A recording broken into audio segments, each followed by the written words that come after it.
I can't believe today is the last top 10 Saturday that I'm doing, but today is going to be so much fun. More shoujo and josei goodness. Oh my goodness. Let's go ahead and just prepare to dive in.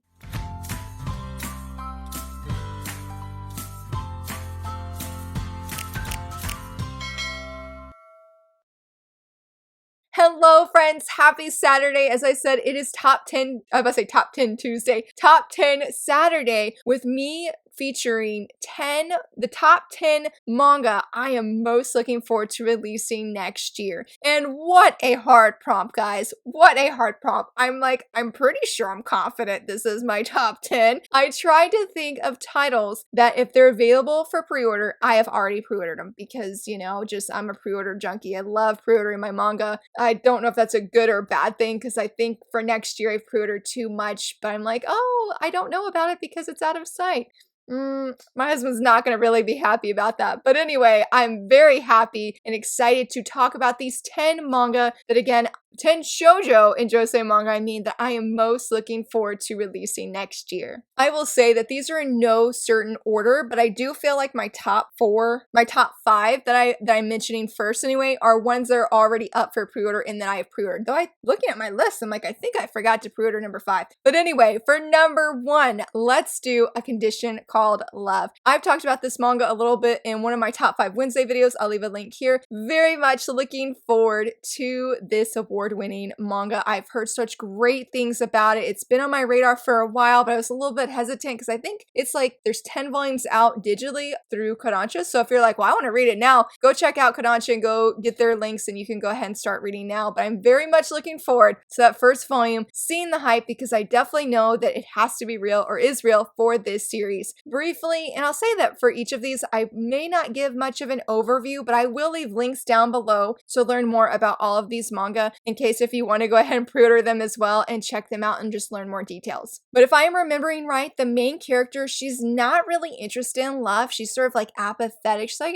you know, sort of like whatever, but she sees this really bad breakup and it's raining and she offers her umbrella, or she puts the umbrella over this guy so that he won't get soaked. And the next day he comes to her class and he's like, I like you and I want to date you. And they start dating and it's sort of their romantic adventure journey. I'm not really sure how the guy feels about love, but I definitely know it's a very new experience for the main character. And I was supposed to say, I don't know if I've heard it's very sweet. I heard it's a very beautiful love story and very moving and impactful. I definitely have this one on pre-order. I think originally I pre-ordered on Amazon, but then I canceled it because I had a coupon for Right Stuff and ended up pre-ordering it on Right Stuff. But I'm so excited for this one. Very much excited that I kicked it off for number 1. For number 2, this is another one I am super stoked about, and that is Honey Lemon Soda. Somebody mentioned that it's similar to Kimi ni Todoke, and that was it. Done deal. I was sold. I have done a video review of Kimi ni Todoke. I love that series so very much, and I'm just like, yes, I will take any series that's similar or resembles Kimi ni Todoke because it's such a beautiful, wonderful love story, and I believe the main girl has sort of just internally shut down. She doesn't smile. She doesn't laugh. I don't even know if she feels sadness, but she meets this young man who has blonde hair, and he sort of helps her to remember and feel these emotions again and be able to display laughter and excitement. And I'm just like, I'm so excited for you, girl. Like, I'm so excited for you. Like, I cannot wait to see her just so very happy. Like, I'm like, already, I'm like, I need her to be happy. So this is another one I definitely have on pre-order. I think I also did the same where I had on pre-order on Amazon as soon as that link went live. And then I was like, I'm gonna go to Right Stuff because it's cheaper. But oh my goodness, like my heart. And the cover is so beautiful. Very, very excited for this one, friends. Like, so stoked. For number 3, this is another one I'm very much interested in, and that is Do Not Say Mystery. This is another one I talked about in the same video with the condition called Love about award-winning manga, and this is the first time that I will read this manga's work. I know a few friends that love and just adore her work, especially Seven Seeds, which I'm like, guys, you make me want to read Seven Seeds, so mission accomplished for all of those ladies. But I am very, very curious about this. It's a mystery kind of story where this guy, he sort of gets framed where they're like, you are the one that murdered, and he's like asking these questions when he's the one that's supposed to be getting asked the questions. I feel like it's sort of his day-to-day life. I feel like he does, I think the blurb says that he is proven, or he is innocent, like he didn't do it, but it's following this young man and how he's impacted the police officers who have questioned him and just the people around him. I don't know if that was the best blurb example there, but I'm very, very excited for this. This one I actually still have my pre-order on Amazon because I'm like, I want it ASAP, and it's a 2-in-1 omnibus. Cannot wait to try this. I really feel like it's going to be a fantastic and great story. For number 4, oh my goodness, this one I am so stoked. It is Gap Papa, Daddy at Work and at Home. I totally confess, okay, I have a confession. I did read some of the scans for this. Oh my goodness, it is so good. It is so good. Definitely one of my most anticipated reads for next year. Like, give it to me. Give it to me. I want it right now. It is so good. It's a colored manga.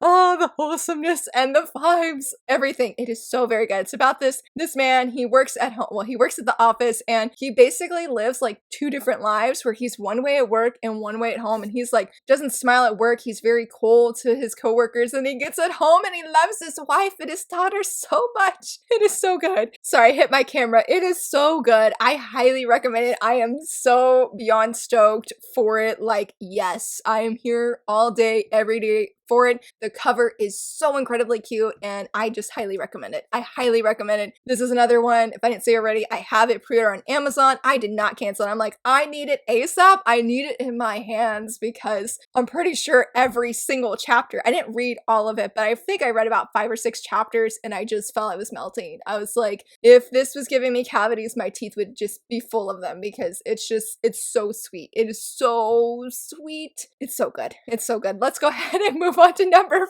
5. For number 5, I am doing Like a Butterfly by Sue Morishita, and that's honestly why I'm very excited for this, because I love Sue Morishita's work. I have her Sign of Affection. I also have Shortcake Cake, which is down here. I did a video review of Shortcake Cake, and I absolutely loved it, but it was so full of spoilers that I was like, Lara, like, your biasness is completely coming out in this video, so I never posted it. But I do have a video review of A Sign of Affection. Absolutely love their work so incredibly much. Like a Butterfly went on my radar as soon as the manga's name popped up. Like, that's all I needed. It does sound like a very sweet story. I think somebody said there is a love triangle, which I am hesitantly curious about because she has not written a love triangle in any of these other mangas. So I'm like, interesting. So I feel like if I'm remembering right, they said this is this is their first work. And I'm just so excited. I was like, when I saw the announcement, I'm like, we're getting more of her work. Like, yes. It was a total score. But I do remember that the main girl, I don't remember her name, but she is wanting to be like a butterfly. She's wanting to be, I wouldn't say more bold, but she feels like she's very reserved. She's very quiet. She's very shy. And so she's sort of wanting to come out, I think it was like, be like a flower on a mountain peak or mountaintop and just get this one guy's attention. Like, not just for him, but he helps her out, and she's like wanting to be much more daring and brave and actually talk to him. So it sounds like a super sweet story. Very much excited for it. I'm like, Sue Morishita, like, yes, we're getting more of her work. Super duper duper stoked. Guys, I just apologize. I keep hitting my camera because I'm so excited. But for number 6, I'm very excited about this one. This one wasn't high on my radar until I learned or read about it, and that is The Villainess Stands the Heroes, playing the antagonist to support her faves. This title says it all, guys. This title says it all. I love the cover, and I'm like, villainous manga, come on down, bring me the villainous manga. And she comes into this otome game, she's been reincarnated into it, and she's like, I'm the antagonist, and she's like, I'm gonna do everything to support my bias, to support these guys because she loves them so much. And I'm just like, girl, yes.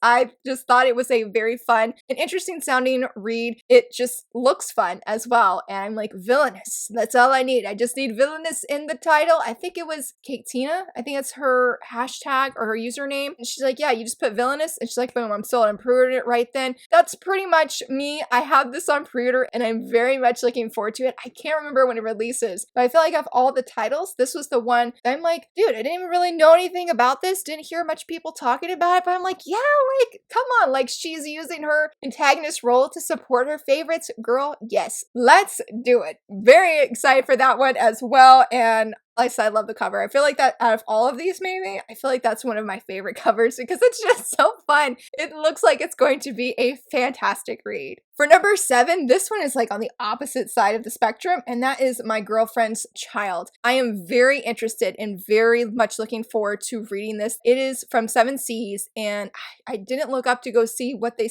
shared for their blurb for this book, but the young woman, she gets pregnant, her boyfriend stays with her, and it's basically her journey of teen pregnancy. I heard from my friend Vampy, I think she was the one that shared about there was an interview with the Monica, and the Monica actually interviewed women who had had teen pregnancies. She interviewed different doctors that I'm blanking on the name. I see the acronym in my brain, but I'm blanking on what it's called. But the doctor you go to when a woman's pregnant, and just a few different women usually involved in just in pregnancy in general. So I'm very, very curious about this one. I feel like it's going to be a much deeper read. It's not going to be as fun as was at The Villainous Stands the Heroes, but I feel like it's going to be extremely insightful because I'm like, we don't ever see manga, I feel like, with teen pregnancy, like ever. And I had 2 or 3 friends that were pregnant in high school, so I am just curious, very curious about this story and seeing how it will affect me as a reader. I feel like it's going to be a very impactful story, and I'm very proud of 7 Seas for bringing shoujo manga like this to the States. I hope that it continues to set the bar of unique manga titles like this that we are getting. For number 8, this one is What He Who Doesn't Believe in Fate Says. I always get tongue-tied with that. This is another one. Woo! I am very, very interested in this. I have this on pre-order as well. This is a josei with supernatural elements, I think is what 7 Seas says. But basically this man, oh wait, pause. And it is black and white, but the red thread of fate is actually in red throughout the whole manga. I'm so excited, so excited. But this one is about a young man. He is in love with this woman, and this young man, after I say, can see the red thread of fate between different people. And he sees that the woman he's in love with she has the red thread, but it doesn't go back to him. He doesn't know where it goes back to, but it doesn't come back to him. And so he's sort of, I feel like, fighting destiny he wants to be with her, and I'm pretty sure, I hope, that she's gonna fall in love with him. So I feel like it's we're gonna deny destiny kind of thing and create our own kind of destiny. I don't know. Very much looking forward to this josei. In fact, this might actually, nope, my next one I believe is a josei. If that one's not, this is my only josei title. So I'm very excited because I'm getting more into josei manga, like, yes. And if there are any josei manga titles that you think I would like, totally leave a comment down below, recommend them. I would love to hear your recommendations. For number 9, this is a newer one well, it's not very new, but it's one of the later ones that came out from Kodansha, and that's How I Met My Soulmate. Oh my goodness. This looks so good. Sold on the cover. It is by the same mangaka that did Waiting for Spring. I forgot to look up the blurb in my excitement, but if I'm remembering right, the main girl is interested in love, and she has gone to these mixers or gone to these clubs, and she just can't find her soulmate. She can't find someone that's just her soulmate, more or less. And she ends up crossing paths with this one dude who's very quiet. He's reserved. I think he has piercings though, and I believe he does have dyed hair, and they sort of hit it off. And I don't know what happens past that or anything, but I remember that was vaguely remembering that is what the blurb said, and it low-key reminded me of A Sign of Affection, or gives me those vibes, though just different, and I'm 100% here for it. It sounds so good. I am all here for finding your soulmate. I feel like I am a sucker for those tropes. Like, yes, give them to me all day long. So I'm very excited that we're getting this one. So for number 10, this is awkward. I have my list, and I had like 12 originally on my top 10 list. I was like, okay, we have to take some away. And then I'm like, now I only have 9. I'm like, what? So let's go with Wolf Girl and Black Prince. I know a lot of people were really excited for this. It came on my radar once I found out it is written by the same mangaka that does Imakoi, and that's been my favorite ongoing shoujo series this year. I do have a video review of volume 1. It is so good. So I'm very excited to try Wolf Girl and Black Prince. I did hear, I don't know, I heard somebody say it was toxic, and other people like it's really fun. So I'm like, I really don't know. And since I miscounted my own list 3 different times before this video, I don't don't remember what it's about. I just remember specifically it's by the same manga that does has written Imakoi, or writing Imakoi, because that's still ongoing. And I'm just like, yes, I love her work. She has such a great voice and art style, and I'm very excited to check this one out. It does have an anime, and it's been out for quite some time, but I'm like, that doesn't dim my excitement. And I do love the cover. I also need to pre-order this one because I think Like a Butterfly and Wolf Girl and Black Prince, I feel like they just went up for pre-order here recently, or I'm just late to the party. I don't know, but that's another one I am definitely pre-ordering, and I'm just like, yes, give it to me. Very, very excited. And I guess now, officially, that is my top 10 of shoujo and josei titles that I am most looking forward to releasing next year. So many good books are coming out next year. So much good manga, I should say. It is going to be a great year next year of just releases, though my wallet's gonna be like, no, it's not. But I am very much looking forward to all of these. I would love to know, what are some of these titles that you were looking forward to, or maybe if you're like, Laura, you didn't include mine that I was most excited for, let me know down below. I do have like 3 or 4 others that are on my list that I didn't write down, so I would love to hear from you, friends. And if you enjoyed this video, please give it a thumbs up and subscribe, and thank you so much for watching. Bye!